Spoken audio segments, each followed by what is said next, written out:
ठंडी धुंध के पर्दे में मंदिर का साया भारी था। त्रिशूल पे जंजीरें बोली जैसे अंत का पहरा जारी था।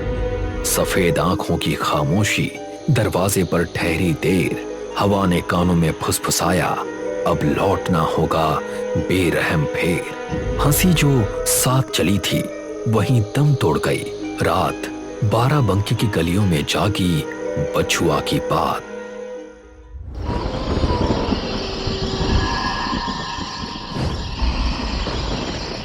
कॉलेज में एक और सामान्य दिन था।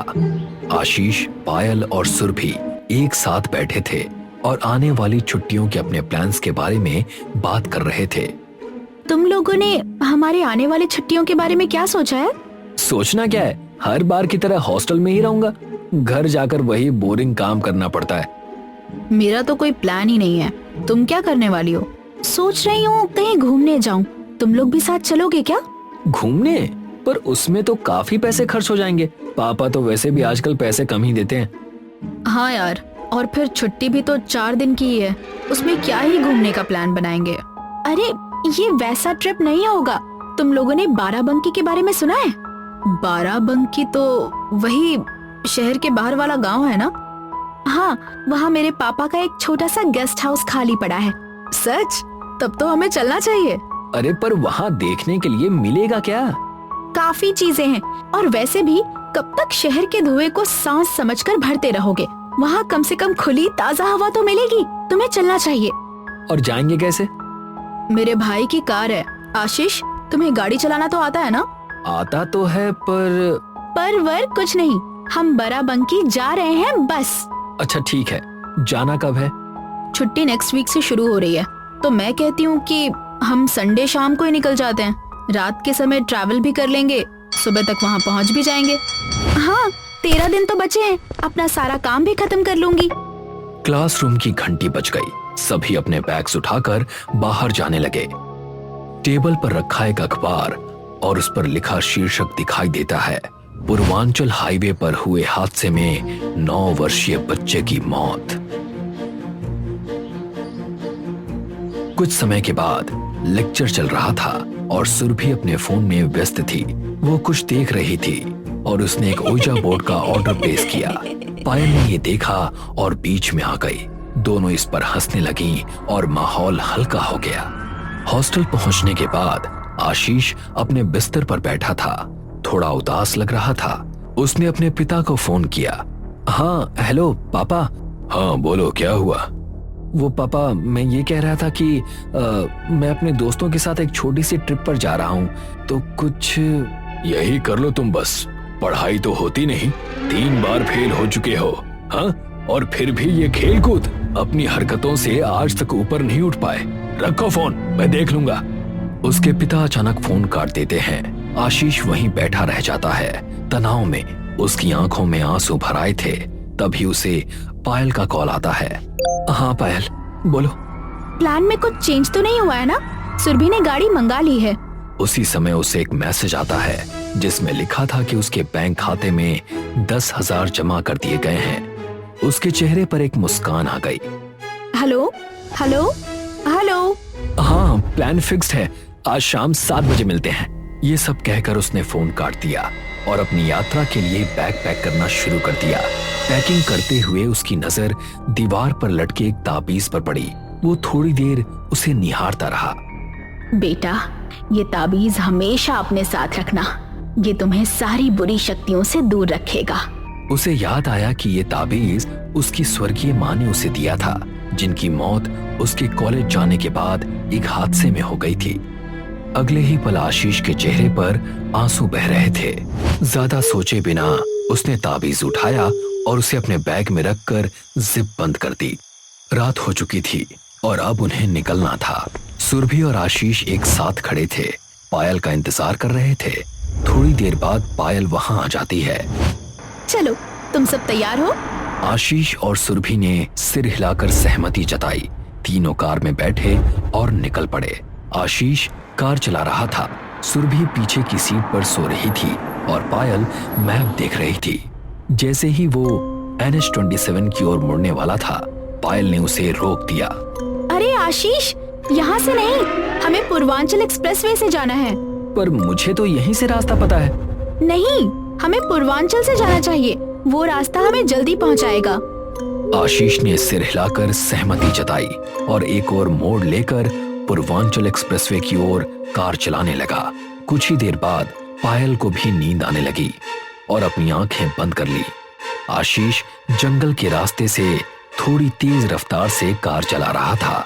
उसकी आंखें आधी बंद थीं, लेकिन वो कार चलाता रहा। कुछ ही पल के बाद उसकी आंखें अचानक भय से खुल गईं। सामने एक बच्चा खड़ा था जो सीधे कार की तरफ देख रहा था। आशीष ने पूरी ताकत से ब्रेक दबाया।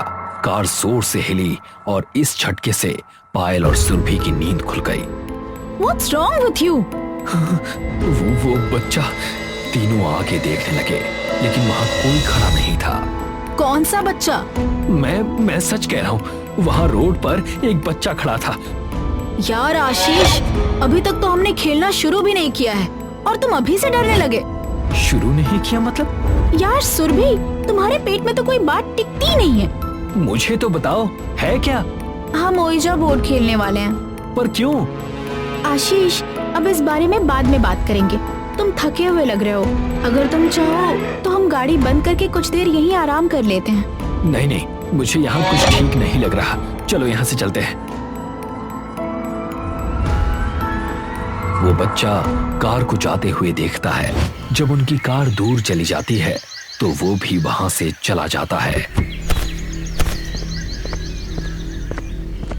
कार गेट तक पहुंच गई। तीनों कार से उतरे और गेस्ट हाउस के अंदर चले गए। गेस्ट हाउस में पुराने सामान और एंटीक आइटम्स भरे हुए थे। थोड़ा धूल भरा, लेकिन रहने के लिए आरामदायक था। घर तो ठीक है, पर तुम्हें नहीं लगता कि तुम्हारे डैड को एंटीक्स का बहुत शौक है?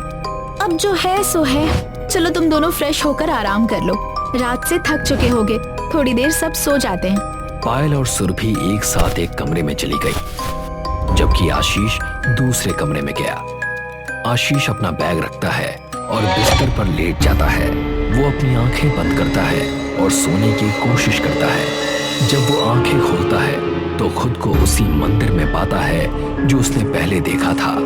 उसी बच्चे के भूत जैसा साया उसके सामने खड़ा था। डर के मारे आशीष तुरंत पीछे हटता है। नहीं, मेरे पास मत आना। नहीं,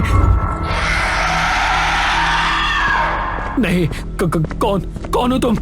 अगले ही पल वो अपने सपने से जाग जाता है। शाम हो चुकी थी। पायल और सुरभि थी हैं। आशीष के माथे पर पसीना चमक रहा होता है। क्या हुआ तुम्हें? जब से हम यहाँ आए हैं तुम ऐसे ही कर रहे हो। वो फिर से। क्या फिर से? आशीष थोड़ी देर के लिए हड़बड़ाता है, फिर वो इसे नजरअंदाज कर देता है। कुछ नहीं, बस एक बुरा सपना था। Are you sure? हाँ चलो, अब शाम का क्या प्लान है? हम सब थके हुए हैं, तो आज रात घर पर ही बैठकर टाइम स्पेंड करते हैं। तीनों सहमति जताते हैं और एक साथ लिविंग रूम में जाते हैं। अगले ही पल तीनों लिविंग रूम में बैठकर कुछ बात कर रहे थे। तभी सुरभि अचानक बातचीत तोड़ देती है। चलो ये सब तो होता रहेगा। Time for the real thing.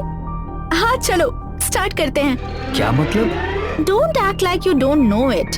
हम ओइजा बोर्ड के बारे में बात कर रहे हैं। यार सच में तुम लोगों को ये सब करना है? करते हैं ना। कितना टाइम हो गया। याद है लास्ट टाइम दिव्यांश के घर किया था, उस बात को भी 3 साल हो गए। यार सच में? पता है ना उसके बाद क्या हुआ था? तुम्हें भी पता है, इट वॉज एन एक्सीडेंट। उसके मॉम डैड ने खुद कंफर्म किया था कि आग उसके मॉम की गैस नॉब चालू रखने की वजह से लगी थी। आशीष इसे नहीं चाहता था, लेकिन सुरभि फिर भी उठकर ओइजा बोर्ड ले आती है। तीनों उसके चारों ओर बैठ जाते हैं। वो साथ में मंत्र बोलते हुए प्लैंचेट को 5 बार घुमाते हैं। आओ साथ करें बातें अनजानी, छुपे रहस्य खोले रात की रानी। हाथ रखे तख्ती पर, धीरे से कहो जो छुपा है यहाँ वो अब सामने आओ। अगर यहाँ कोई है तो हमसे बात करो। अगर यहाँ कोई है तो। प्लैंचेट हाँ की ओर बढ़ता है। तीनों के चेहरे बदल जाते हैं और हर किसी की आंखों में थोड़ा सा डर झलकता है। जो भी मजाक कर रहा है वो इसे बंद करो। मैं सच कह रही हूँ, इट्स नॉट मी। सुरभि अपना सिर हिलाकर नहीं का संकेत देती है। तुम कौन हो? ब्लैंचेट तेजी से चलने लगता है। SONA। आशीष की आंखों में आंसू भर आते हैं और वो उसके चेहरे पर बहने लगते हैं। मामा, क्या ये आप हैं? ब्लैंचेट हाँ की ओर बढ़ता है। पायल और सुरभि आशीष की तरफ देखते हैं। आंसू बह रहे हैं। वो थोड़ी देर के लिए उसे सांत्वना देने उसके पास जाती हैं और फिर अपने हाथ ब्लैंचेट से हटा लेती हैं। लेकिन आशीष के हाथ अभी भी ब्लैंचेट पर लगे हुए थे। अचानक ये तेजी से चलने लगता है। BACHUWA। तीनों चौंक कर बोर्ड की तरफ देखते हैं। समझ नहीं पा रहे थे कि ये क्या हो रहा है। आशीष जल्दी से अपने हाथ भी हटा लेता है। ब्लैंचेट कुछ समय के लिए शांत रहता है, फिर अपने आप चलने लगता है। TEMPLEBREAK। मैं समझ गया। मॉम की आत्मा हमें उस बच्चे के भूत से बचाने की कोशिश कर रही है। मैंने अपने सपने में उसे ही देखा था। गांव से बाहर एक मंदिर है, वहां पर त्रिशूल पर ताला लगा है। हमें जाकर उस ताले को तोड़ना होगा, वरना ये बच्चा दिव्यांश की तरह हमें भी। क्या तुम्हें पक्का पता है ये ऐसा ही है? हाँ, मम्मा हमें बचाना चाहती है। चलो जल्दी। तीनों कार में बैठकर निकल जाते हैं और मंदिर की ओर बढ़ते हैं। कार मंदिर के सामने रुकती है। तीनों कार से उतरते हैं और मंदिर के अंदर जाते हैं। वहां वो त्रिशूल ताला लगी हुई स्थिति में पड़ा है। आशीष के हाथ में एक हथौड़ा होता है। यही है वो त्रिशूल। पायल और सुरभि सिर हिलाकर सहमति जताती हैं। आशीष एक कदम आगे बढ़ता है, लेकिन कोई अदृश्य शक्ति उसे जमीन पर फेंक देती है। वो उछलकर गिर जाता है। गिरते ही वही बचुआ प्रकट होता है, जैसे मंदिर की रक्षा कर रहा हो। पायल और सुरभि उसे देखकर हैरान रह जाते हैं। वो आशीष को उठाकर अपनी कार की ओर भागती हैं। जैसे ही वो भागती हैं, वो फिर से मंदिर की ओर फेंक दिए जाते हैं। लेकिन किसी तरह वो त्रिशूल पर लगे ताले और जंजीर को तोड़ने में सफल हो जाते हैं। बचुआ फिर से चिल्लाता है। पायल, सुरभि और आशीष पीछे मुड़कर देखते हैं। जैसे ही आशीष मुड़ता है, एक नीले हाथ वाली महिला जो लाल साड़ी में लिपटी हुई थी प्रकट होती है और उसे गले से उठाती है। आशीष हैरान रह जाता है। वो घुटन महसूस करता है और समझ नहीं पाता कि आखिर हुआ क्या। तभी बचुआ उड़ते हुए आता है और भूत के चेहरे पर ठोकर मारता है। आशीष जमीन पर गिर पड़ता है। पायल और सुरभि तुरंत उसकी मदद करने दौड़ती हैं। दोनों भूत तुरंत गायब हो जाते हैं। आशीष समझ जाता है कि उन्होंने ताले को तोड़कर बड़ी गलती कर दी है। तीनों वापस कार की ओर दौड़ते हैं और ब्लैंचेट निकालते हैं। वो फिर से ओइजा बोर्ड खेलना शुरू करते हैं। घर वाली आत्मा, क्या तुम यहाँ हो? क्या तुम यहाँ हो? मम्मा, आपने कहा था कि हमें इस लॉक को तोड़ना होगा उस बच्चे की आत्मा से बचने के लिए। ब्लैंचेट नहीं की ओर फिसलता है। आशीष के चेहरे पर डर साफ झलक रहा था। तुम कौन हो? ब्लैंचेट चलता है। SONAM। आशीष की आंखों में डर और भी गहरा उतर जाता है। ये मम्मा नहीं है। आशीष को अपना सपना याद आता है। बचुआ चिल्लाता है और उसी महिला का भूत पीछे से उसका गला दबाती है। आशीष को होश आता है। ये वही है जिसने दिव्यांश। क्या तुमने दिव्यांश को मारा था? ब्लैंचेट हाँ की ओर फिसलता है। तीनों अभी अभी हुई घटनाओं को स्वीकार नहीं कर पा रहे थे। अचानक कोई अदृश्य शक्ति ब्लैंचेट को उनके हाथों से झटक देती है। वो हवा में उड़ता है और जमीन पर गिरता है। जैसे ही आशीष इसे नीचे देखता है, तीनों को वही अदृश्य शक्ति पीछे फेंक देती है और सब जमीन पर गिरते हैं। पायल सीढ़ियों की ओर खिंच जाती है। उसका सिर 2 बार सीढ़ियों से टकराता है और उसके माथे से खून बहने लगता है। उसी समय वो महिला भूत प्रकट होती है। आशीष और सुरभि संघर्ष करते हुए फिर से खड़े होते हैं। आशीष देखता है कि बचुआ देवी के त्रिशूल के पास खड़ा है। एक पल में उसे समझ में आ जाता है कि यही त्रिशूल उसे मार सकता है। वो अपनी सारी ताकत लगाकर उसे पकड़ने दौड़ता है। भूत उसके पीछे उड़ती है। जैसे ही वो मुड़ता है, वो जोर त्रिशूल पहले ही भूत में धंस चुका होता है। वो भूत राख में बदलने लगती है और हवा में बिखरकर पूरी तरह गायब हो जाती है। आशीष पीछे मुड़कर बचुआ की ओर देखता है। बचुआ उसे एक हल्की सी मुस्कान देता है और धीरे धीरे देवी की प्रतिमा के पीछे ओझल हो जाता है।